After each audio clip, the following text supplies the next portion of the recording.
There is a moment, a few seconds at most, between when you wake up and when the day begins.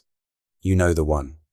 Before the first thought about what you have to do, before the phone is in your hand, before Monday has assembled itself into a schedule and a set of obligations and a list of things that need attention. There is a brief, unguarded moment when you are simply awake, alive, present, and the day is still, for those few seconds, a blank. Most of us race past it.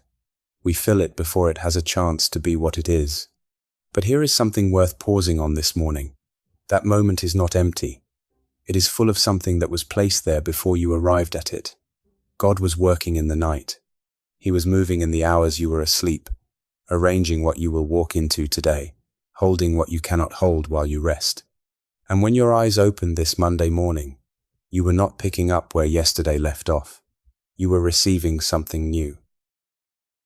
Psalm 118-24 calls it, "The day the Lord has made." Not the day that happened, not the next day on the calendar. The day the Lord has made, as in crafted, designed, placed in your hands with intention. You are holding an unopened gift right now. You do not know everything that is inside it yet, but you know the one who made it, and he has never made a day that was outside his goodness or beyond his redemption. This Monday is no exception. Before anything else is asked of you this morning, I want to give thanks for the fact that it exists at all. What is usually the first thing that enters your mind in the morning before you reach for your phone, if you have a moment before that? What does that first thought say about the posture you bring into your days? Leave it here, noticing it is the beginning of something. Because the verb Psalm 118 uses for has made is not the casual word for things that simply happen. It is the same word the writer of Genesis used when describing what God was doing in the first week of creation, and understanding what that word means changes everything about how you are allowed to receive a Monday morning. Psalm 118-24. This is the day the Lord has made. Let us rejoice and be glad in it. A single verse. One sentence. Probably the most quoted morning verse in Christian tradition, and quite possibly the most misunderstood. The Hebrew word translated, has made, is asah. Asah is not the word for things that occur or come into being passively.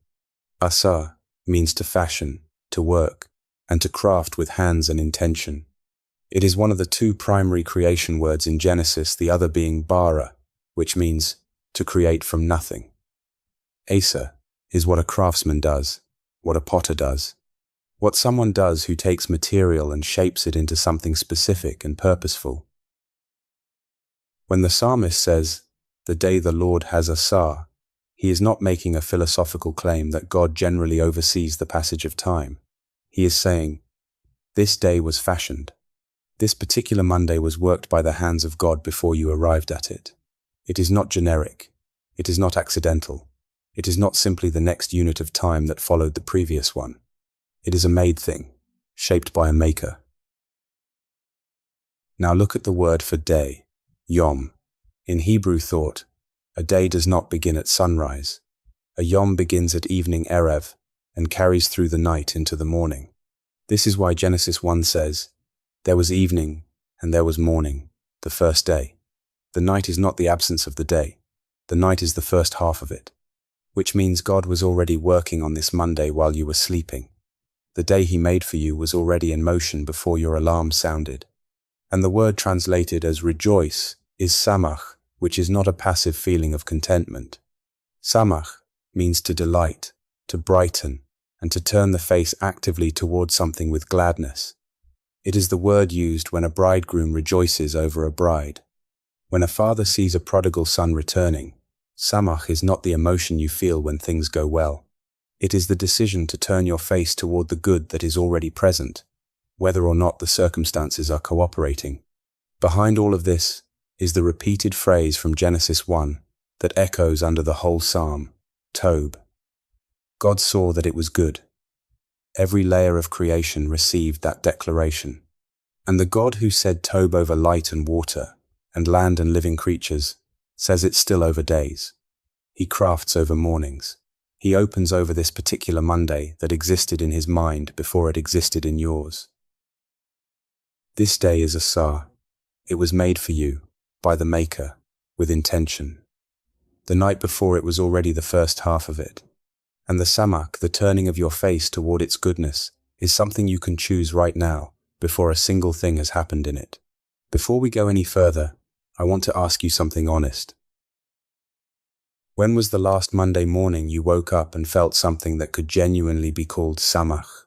Not performed gratitude, not the verse you know you're supposed to feel, but an actual, physical, in your chest gladness to be alive in a new day.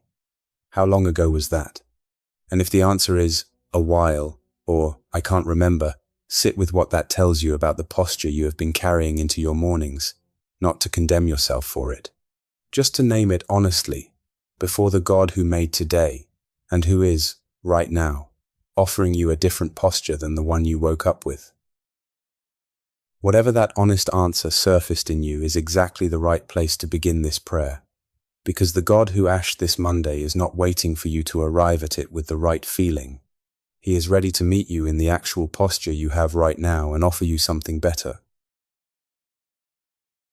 Father, I want to begin this Monday morning differently than I usually do.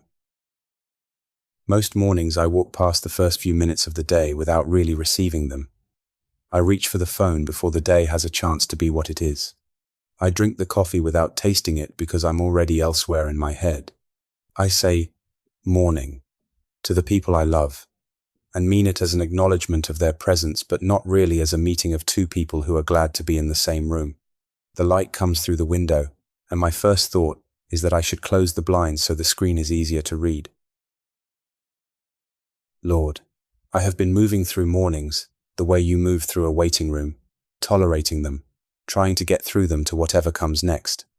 This morning I want to try something different. I want to actually receive what you made. So I start here with the most basic and most profound thing I can say, thank you for this day. Not the performed version, the real one. Thank you that my eyes opened, that the night held me and released me back into another morning, that there is a Monday in front of me, with its calendar and its obligations and its ordinary demands, and that I am here to walk through it. There are people who were alive on Sunday who did not receive a Monday. I did. That is not a small thing, and I want to receive it as the large thing it actually is.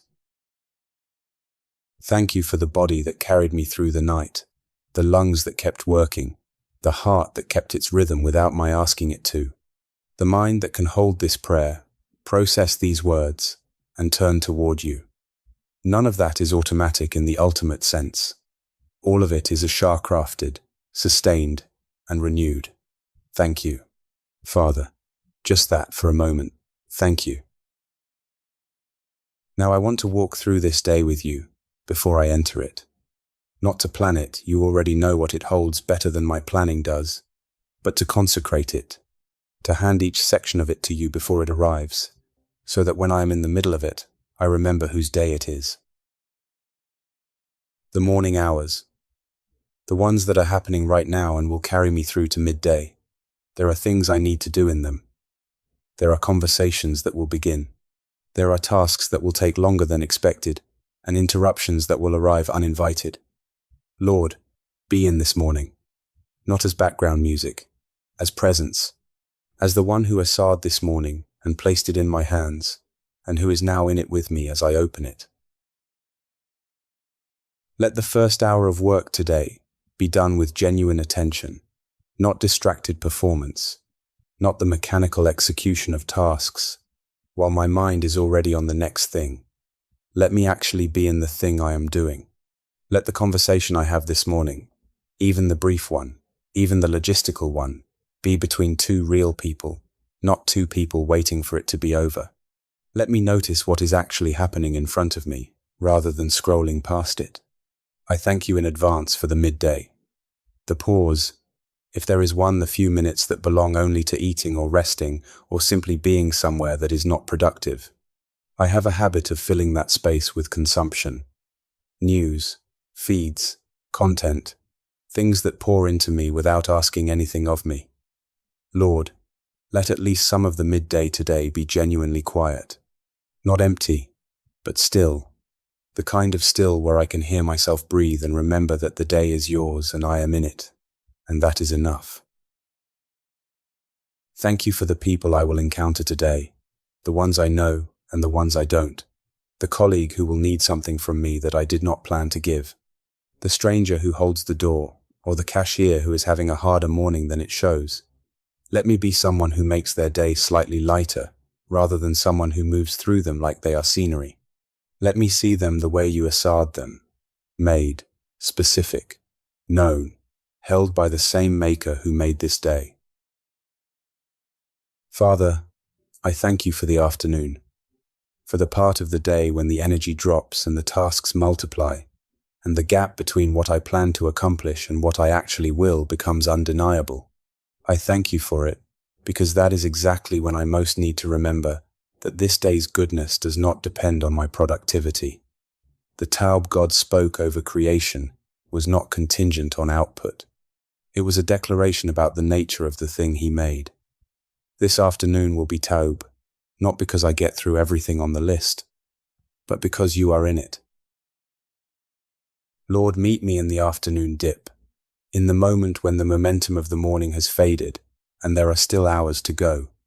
Let there be something in those hours, a small surprise, an unexpected good thing, a moment I did not plan. That reminds me, you are still the one who crafted this day and who has not left it unattended in the afternoon. And I thank you already for the evening, for the closing of this day, for the moment when the obligations end and whatever happened today can be set down.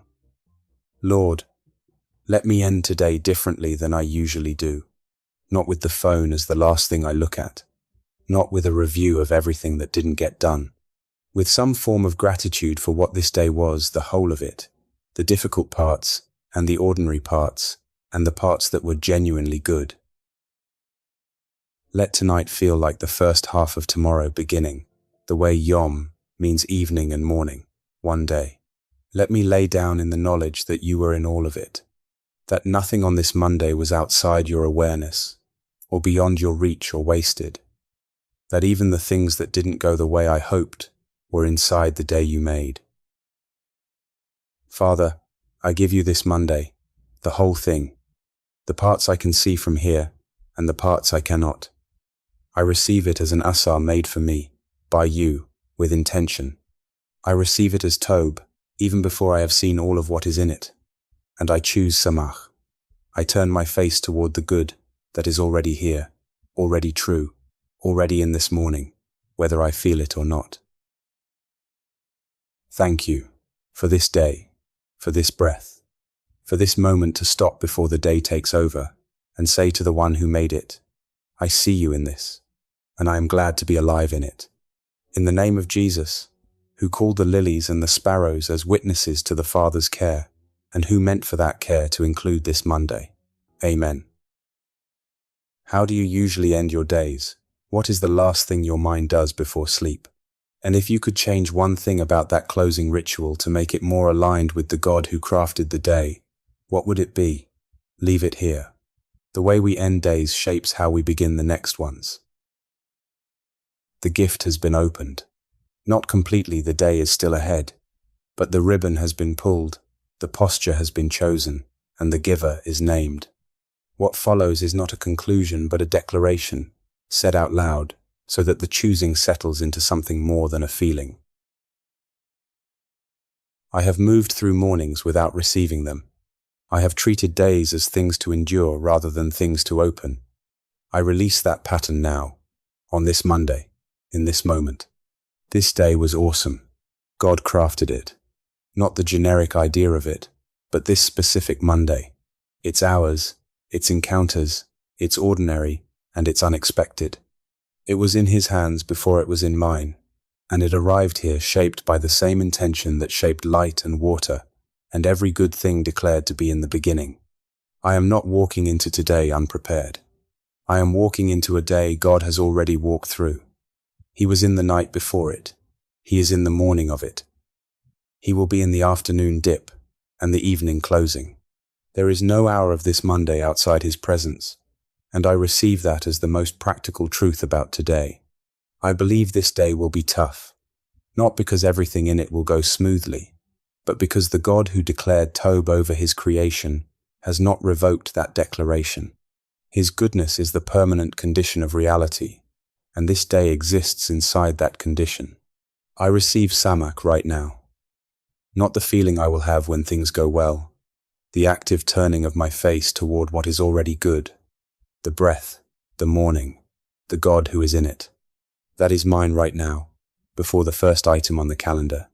I am glad to be alive in this day, genuinely, not because it has earned my gladness yet, because it was made by someone whose making is always good, and I am in it, and that is enough. The gift is in your hands. You know the giver. Carry this blessing into every hour it holds. May the God who shaped this Monday, who was already working on it before your alarm sounded, who placed it in your hands this morning, still full of what he put inside it, be unmistakably present in every hour of it, not as background, as the actual company you keep today. May you find Samak today, not the manufactured kind, the real kind, the active, face-turning kind that arrives when you stop moving through the day and start receiving it. This day was crafted before you arrived at it. Every hour in it was already known by the one who made it. You are not walking into something random. You are walking into something made. May you open it like that with the attention of someone who knows the giver is good and that what he places in your hands is worth the act of actually looking at it. He is already in all of it. That has not changed and will not. Before you close this, and the day takes over, notice one thing right now that is genuinely, specifically good. Not a category of goodness. One actual thing. The light, the quiet, someone's face, the fact of the breath you just took. Name it, even silently. That is Samak. That is the turning. That is how you open the gift. And if someone in your life needs to be reminded that their Monday was asked too, that the day in their hands was made with the same intention as yours, pass this prayer to them. No explanation needed. The prayer will speak. Tomorrow morning, another day will be placed in your hands. Come back and we will open it together.